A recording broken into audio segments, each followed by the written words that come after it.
जब मैं कॉलेज में था तब रूमर्स होते थे कि आपको किसी सैटेनिक चर्च में देखा गया है। ये सच है? हाँ, मैं गया था सैटेनिक चर्च में? इंग्लैंड में। क्या है वो पर? पता है क्या हुआ था आपको? नहीं। मैं इंग्लैंड में था, शूट कर रहा था, तो मुझे एक लेडी जो मेरे किसी दोस्त को जानती थी, उन्होंने मुझे बोला कि आपको मेरे साथ कहीं चलना है। मैंने कहा जी आप जैसे कहें, चलते हैं शूटिंग के बाद। कहते खाना खाने चलना है, आपकी पसंद का होगा। बैंकॉक में एक रेस्टोरेंट है जिसका नाम है अलसना, पाकिस्तानी रेस्टोरेंट है। वहाँ का मुझे पुदीना चिकन बहुत पसंद है, जो मैं 2007 से खा रहा हूँ।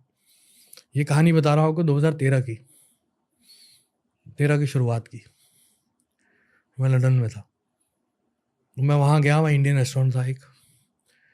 ये पहली बार मैं किसी कैमरे के सामने ये बात बोल रहा हूँ। सॉरी भाई। नहीं सही है, होनी चाहिए बातें। तो मैं वहाँ गया, पूरा रेस्टोरेंट खाली था, एक गोरा बारटेंडर था और वेटर कोई नहीं था। उस लेडी ने बिठाया, कुछ बातें करनी शुरू करी। ऑर्डर नहीं लिया गया, लेकिन ऑर्डर मेरे सामने आ गया, और वो वही पुदीना चिकन था जो मैं बैंकॉक में खाता था। उसकी शक्ल लग रही थी।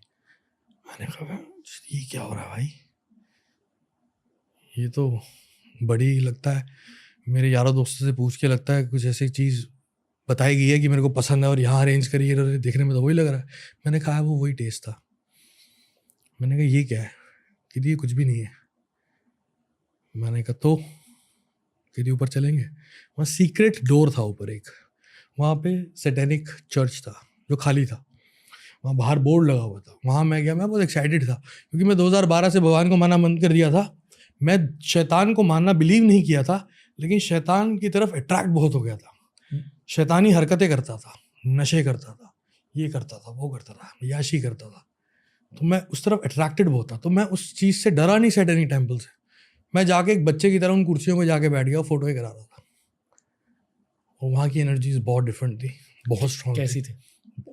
कंप्रेस करते ना, जैसे कंप्रेसिंग थी, बहुत कंप्रेसिंग। क्लैप भी मारोगे तो रिफ्लेक्शन नहीं आएगी, हेवी एनर्जीज बहुत ज़्यादा। तो मुझे समझ में आया कि काम सीरियस है। सो कहती what you want to do in life? I say whatever I want to do I will do, come to us, we get you everything. Boys come there with bigger plans, council sets, they will help them. मैं समझ गया ये मुझे करना नहीं है, लेकिन एक एक्सपीरियंस के लिए एक्सपीरियंस बहुत अच्छा है। तो ये बात तो किसी को पता भी नहीं है। वो इंटरनेट पे मैंने फ़ोटो फेसबुक पे डाली थी, जो 1 घंटे में उतार दी गई थी। मेरा मीडिया देखता था, राज भाई कनाडा से, इंग्लैंड में रहता था वो, तो उसने हटा दी। कहते नहीं ये हटानी पड़ेगी, तो वो फिर फ़ोटो हटा दी गई थी। मैंने वो उनका वो डंडी सी होती है वो पकड़ी हुई थी, और ऐसे करके कुर्सी पे बैठ के भी, जहाँ वो मेसन्स बैठते हैं, वहाँ तक गया। बट उससे ज़्यादा कुछ नहीं हुआ? उससे ज़्यादा कुछ नहीं हुआ। ओके, क्योंकि रूमर्स ये थे कि आपने शैतान के साथ एक डील बनाई है जिसकी वजह से आपको सक्सेस मिला है। मैं उसके बाद एक्साइट हो गया, बहुत एक्साइटेड हो गया, और इल्यूमिनाटी कल्चर के बारे में बहुत रिसर्च करना शुरू हुआ, बहुत इंक्लाइन हो गया उस तरफ। असल में famous people are into Illuminati culture? I don't know, this say this lots of speculation. Okay. सच तो पता नहीं क्या है, क्या है क्या नहीं, बट लेकिन कुछ है, स्ट्रॉन्ग है। और अगर आप देखो, अगर बड़े लेवल पे जाके, टॉप फ्लोर पे जाके, तो आपको उसकी रिफ्लेक्शन दिखती तो है। कुछ तो होंगे, कुछ लोग होंगे, दिखती है। ओके, दिखती है, हर तरह से दिखती है। भारत में, वर्ल्ड वाइड, पेट्रोलियम में, फार्मास्यूटिकल्स में, वॉर्स में, एंटरटेनमेंट में, फिल्म्स में, पेस्ट में, साबुन में, हर जगह दिखती है अगर आप देखना चाहो तो। वो लोग चाहते थे कि आप उनके, पता नहीं क्या था वो, मैंने दोबारा पूछा नहीं, मैं तो खुश हो गया। मैंने कहा सही है, अच्छा है। एक होता ना कि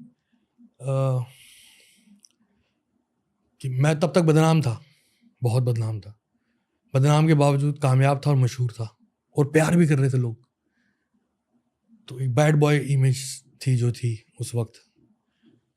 तो मैंने कहा कि जो बुद्धिजीवी लोग हैं, जो intellectual, so called intellectual, India में हिपोक्रेसी पता आपको कितने लेवल पे है, तो जो हिपोक्रेट इंटेलेक्चुअल इंडियंस हैं, जो मुझे मिसोजिनी और डबल मीनिंग और कल्चर को ख़राब करना और वेस्टर्न कल्चर को प्रमोट करना, ये सब कहते हैं, ये गाली बकते हैं मुझे, जिससे मुझे खास फ़र्क नहीं पड़ता कि मुझे प्यार करने वाले बहुत हैं और मैं कामयाब हो रहा हूँ। अगर कामयाब ना हो रहा तो बात अलग थी।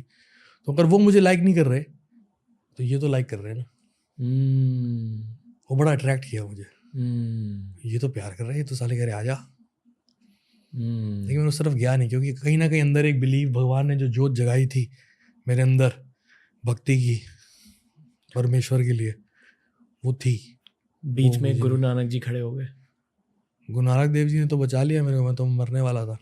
मौत आई थी मेरे घर पे, मेरी माँ खड़ी हो गई थी आगे। बहुत रहा वो फेज़। मेरी डॉक्यूमेंट्री आ रही है नेटफ्लिक्स पे इस साल, उसमें मैंने अपनी बीमारी में और मेरे करियर में, क्योंकि मेरे खिलाफ बहुत कुछ हुआ, बहुत स्टेटमेंट्स, बहुत प्रोटेस्ट, बहुत कोर्ट केसेस। जब मैं आया पंजाब की एक इंडस्ट्री से निकल के, I was a music director over there since 2005 in fact. So singers मुझे पैसा देते थे, मैं उनके लिए म्यूज़िक बनाता था और गाने लिखता था। जब मैंने खुद गाना शुरू किया तो एक इंडस्ट्री जहाँ से मैं आ रहा हूँ कह रहे साला ये तो हमारा म्यूज़िक डायरेक्टर था, ये खुद गाएगा। और जो कि इंडस्ट्री जहाँ मैं जा रहा था, जहाँ मुझे बुलाया जा रहा था, बॉलीवुड, वो कह रहे हम 30 साल से हैं यहाँ पे प्लेबैक कर रहे हैं, हमें शाहरुख खान ने कभी साथ नहीं खड़ा किया, इसको को हाथ में खड़ा कर रहा है। तो वो जो पैसेज था और उसका जो आउटबर्स्ट हुआ मीडिया की तरफ से, लोगों की तरफ से नहीं, लोगों ने कभी कुछ नहीं मेरे खिलाफ बोला, लोग बोलते तो मैं हिट ना हुआ था। कुछ कॉन्स्पिरेसी करने वाले लोग ने मेरे खिलाफ एक ऐसी इमेज डेवलप करी, एक ऐसा मीडिया में प्लान डेवलप किया कि इसको ये बोलो। मैंने कभी क्लैरिफिकेशन नहीं दी, मैंने आज तक कोई इंटरव्यूज़ नहीं दिए, क्योंकि मुझे 5 स्लाइड में टेलीविजन पे बैठ के ये नहीं कहना था, नहीं ये मैंने नहीं किया, वो मैंने नहीं किया, ये मैंने नहीं किया। और तब पॉडकास्ट एग्जिस्ट नहीं करते थे। और मैंने कहा एक वक्त आएगा, एक कैमरे पे बैठ के, एक माइक पे बैठ के एक बारी बात करेंगे। तो फिर नेटफ्लिक्स मेरे पास आया कि हम आपके ऊपर डॉक्यूमेंट्री बनाना चाहते हैं, आप बताइए इंग्लिश में बनाए हिंदी में। मैंने कहा हिंदी में बनाइए। मैंने कहा मैं आपसे एक सवाल पूछता हूँ, मेरे पे डॉक्यूमेंट्री क्यों बनाना चाहते हैं? कहते इतना कुछ हुआ तुम्हारे खिलाफ लेकिन तुम कभी बोले नहीं। कहते क्यों नहीं बोले? मैं कहा मैं इसी मौके का इंतज़ार कर रहा, मैं आप बोलूँगा। तो उसमें बहुत कुछ बोला हूँ, वो बहुत इंटरेस्टिंग डॉक्यूमेंट्री है।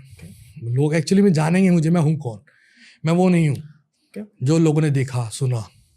ऊपर वाले ने आपकी सोल को इतनी अजीब जर्नी क्यों दी है? इतना ज़्यादा सक्सेस हर एक के साथ हुआ है। नहीं, पर आपके साथ थोड़े एक्सट्रीम लेवल पर हुआ है। हर एक के साथ एक्सट्रीम के साथ हुआ है, हर एक के साथ।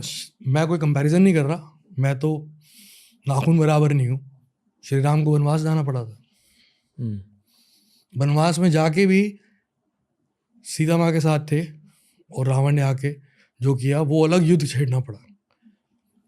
तो मैं अपने आप को कंपेयर नहीं कर रहा हूँ महापुरुषों के साथ, लेकिन अगर आप हिस्ट्री देखें वर्ल्ड की, और जिन्होंने कुछ अलग से लोग होते हैं शायद, और जिनको कुछ ब्लेसिंग्स होती है, तो उनके लिए रास्ते में जो लंबा चल सकते हैं, उनके रास्ते में समुंदर भी आता है, पहाड़ भी आता है, स्मूथ रोड भी आती है, खेत खलिहान सब आते हैं।